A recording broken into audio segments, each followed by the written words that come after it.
The simple fact is that based on all this capital, there are going to be great big war chests for whatever comes next. Whatever combination of development, user acquisition, or importantly, regulatory battles may be on the horizon. I think it's safe to say that what venture funding into crypto is showing is that there is a lot of capital on the sidelines and trying to get in. And that's going to shape the months and years to come. Welcome back to The Breakdown with me, NLW. It's a daily podcast on macro, Bitcoin, and the big picture power shifts remaking our world. The Breakdown is sponsored by NYDIG and produced and distributed by CoinDesk. What's going on, guys? It is Tuesday, September 14th, and today we are talking about what billions in crypto fundraisers tell us about the state of markets. Before we do that, however, I just want to do a single point on the brief, which is about inflation. It was inflation day, and year over year, we're still at 5.3%. That's down 5.4% in June and July, however. So in terms of rate of change, the 1-month increase in June was 0.9%, and the 1-month increase in July was 0.5%. The 1-month increase last month in August was 0.3%, so there seems to be some slowing. Now, there are a couple ways to look at this. The first is that CPI is a bad, incomplete measure of inflation, and we should ignore it. This is, like I said, the brief, so I'll leave that take to the side for now. The second is that CPI is slowing down, and that the Fed has been right that this is all transitory inflation. It almost certainly seems to me like how many pundits will take it. But a third interpretation, which is one I've seen in a few outlets, is that this is something of a head fake. Here's what a commentator in the Wall Street Journal said. The August CPI report might be a little bit of a head fake, honestly, because, quote, other factors might be moving under the surface. There is a growing risk that higher inflation exacerbated by ongoing supply chain frictions could put a dent in demand next year. Anyway, this is deserving of more than a brief, but I wanted to at least give you that update on the day that these inflation numbers came out. But with that, let's shift to our main topic for the day. There has been a lot of capital focused on crypto announced lately. Before we get into the specifics, I want to talk broadly about how to interpret capital coming into the space. First, obviously, it can tell us about the state of investor interest in the category as a whole. If more capital is being invested now than was a year ago, especially if significantly more, there's clearly a sentiment shift. That said, I think what's more interesting is who is coming in and through what vehicles. Are there different types of actors who are investing who haven't invested before? Are they investing personally or through their traditional vehicles? Are more institutional investors showing up in the ranks of limited partners of funds? One thing I will caveat is that investment into funds can be a lagging rather than a leading indicator. The reason for this is that in general, it takes some number of months for fund investments to close. Given how fast crypto markets can shift, a deal could have come together while markets were hot, but then be announced months later, even after things had turned. What's more, certain types of fund investments can be Exhibit A in a larger froth. A great example of both of these was in 2017 during the ICO boom. Something like between 400 and 500 new crypto hedge funds were formed and funded. This was often basically someone who had gotten rich on early bets on Bitcoin or Ethereum, having a bunch of other well-to-do people around them ask them if they could help them invest. The number of those 2017 vintage funds, many of which, by the way, closed in early 2018, months after the peak, that survived is in the, low dozens at most. In other words, we're probably talking about a 90% fail rate. The point of all of this is just to make the case that more funds flowing into a space are not a priori a bull signal, even if they represent market bullishness.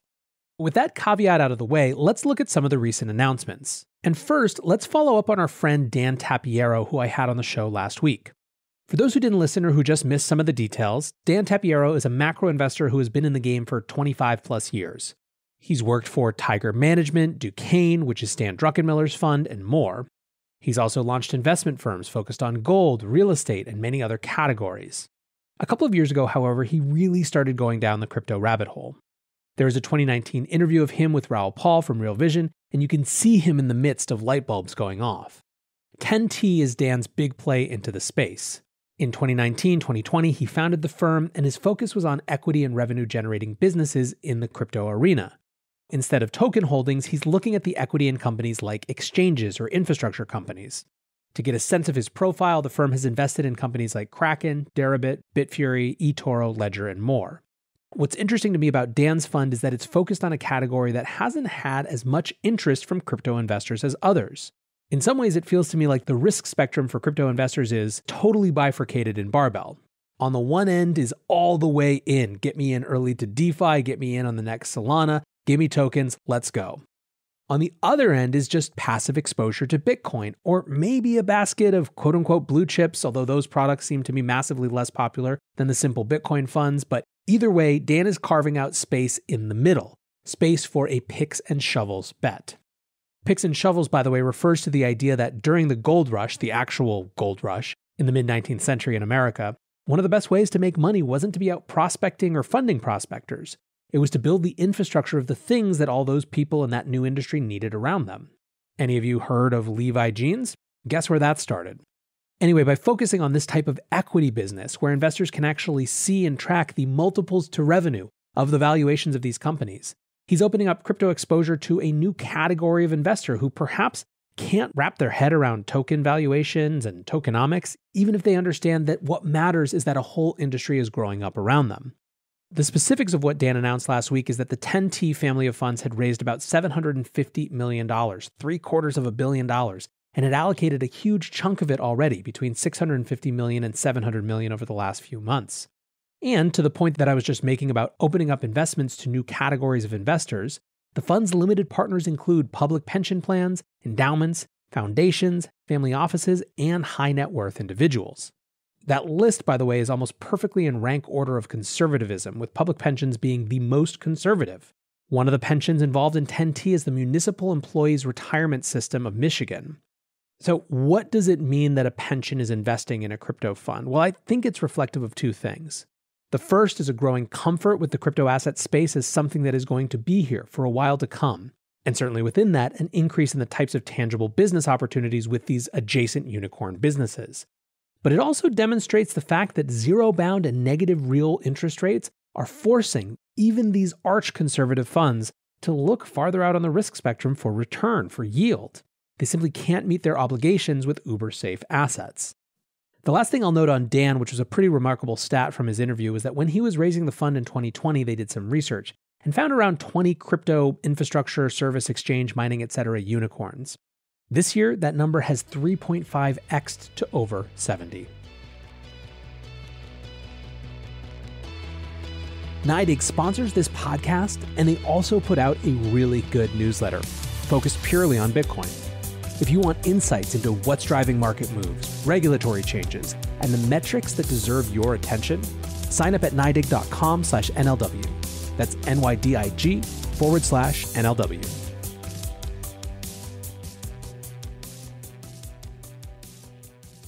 Next, let's talk Bain Capital Ventures. A few months ago, Bain Capital Ventures, which is the venture arm of the private equity firm of the same name that has more than $120 billion in assets under management, announced a new $1.3 billion fund to invest in startups. And for the first time, Bain Capital Ventures has a dedicated crypto fund. This is according to public filings. It's classified as a pooled investment vehicle and so far hasn't made any sales. Now, Bain has in the past invested in crypto companies, including CoinDesk parent Digital Currency Group, Compound, and Lolly, and it also led BlockFi's $350 million round earlier this year. But this represents something different and deeper in the crypto space. James Lavish on Twitter added these details and said it's for qualified purchasers, individuals and families with $5+ million of investments and limited to 499 investors here. He also wrote, keys here, classified and signaled as a venture fund, which could relate to the crypto asset class itself or the stage of companies they plan to invest in, and still only for ultra-wealthy, qualified purchaser-level investors. Speaking of getting deeper into the crypto space, Mets owner and Point72 founder Steve Cohen continues on down his crypto rabbit hole. He's investing in an individual capacity in a firm called Radical, although it's spelled RADKL. It's a quant trading fund focused on digital assets. The fund said that Cohen won't be involved day-to-day, but he's involved enough that he gave a quote in the launch press release. Quote, while the cryptocurrency market is now a $2 trillion asset class, we are still in the early stages of institutional adoption. As more professional investors enter this space, there's a need for institutional acumen and a firm like Radical. Now, speaking of that transition, there is also one announcement that represents a fund that is both traditional but has been quietly making big moves in crypto for some time, and now they're revealing more of their strategy. That's Jump. The headline news is that Jump Capital, based in Chicago, closed its seventh venture fund, a $350 million fund. That's about 75% bigger than its sixth fund of $200 million from October 2019. Jump Capital has previously invested in crypto, including joining a $62 million round in the Mexican exchange Bitso in 2019. Bitso was recently in the news for working with the El Salvador government to build the Chivo wallet. Jump said that in addition to their historic fintech mandate, that this fund will also have, quote, an increased concentration on the evolving crypto ecosystem. That means potentially the infrastructure layer, DeFi, gaming, Web3. But still, the unveiling of a deeper involvement in crypto isn't just on the venture side. Jump Trading is the firm that Jump Capital came out of. It's been around since 1999 with effectively no public brand and has previously been called, quote, one of Wall Street's most secretive high-speed trading firms. Over the last 6 years, the company has quietly put billions, with a B, to work in crypto. They provide liquidity for Robinhood Crypto. They've also provided liquidity for the Serum decentralized exchange. As I mentioned, the company's Wall Street roots have always been super on the DL, but now they're launching Jump Crypto, a new, more public division that will be staffed with 80 people. The new president is Kanav Korea, who said Jump Capital is a recognition basically of the fact that in a community-driven space, we need to have a voice and be more reachable and share what we are doing more broadly. It's a commitment to the way we intend to operate to position our firm itself as a meaningful contributor participant. Then on top of all this, there are the existing crypto funds. Pantera, which is a stalwart in the space, is raising a new $600 million fund, of which $375 million closed in June. The fund has three categories: venture equity, similar to what Dan Tapiero is doing, although potentially earlier stage, early stage tokens, and then traded liquidity tokens, which is Bitcoin, basically. The largest allocation in this fund is venture equity.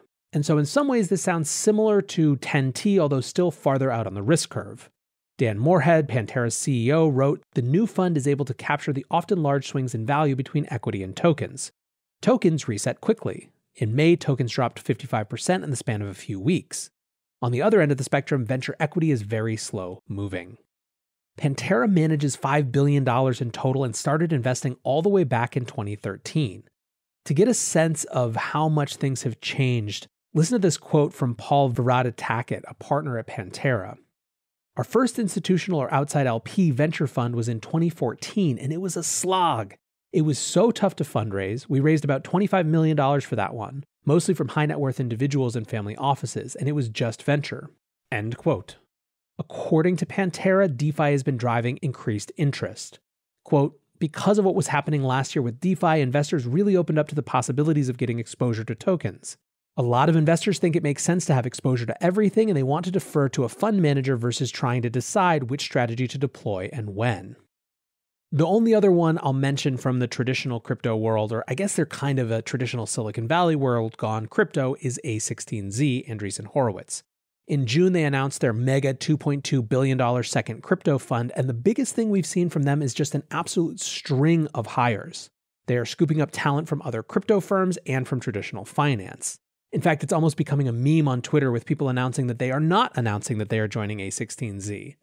It says to me that they are positioning strongly for a competitive role in basically every round in the future that's going to involve venture capital. So let's close this out by summarizing what all these raises tell us.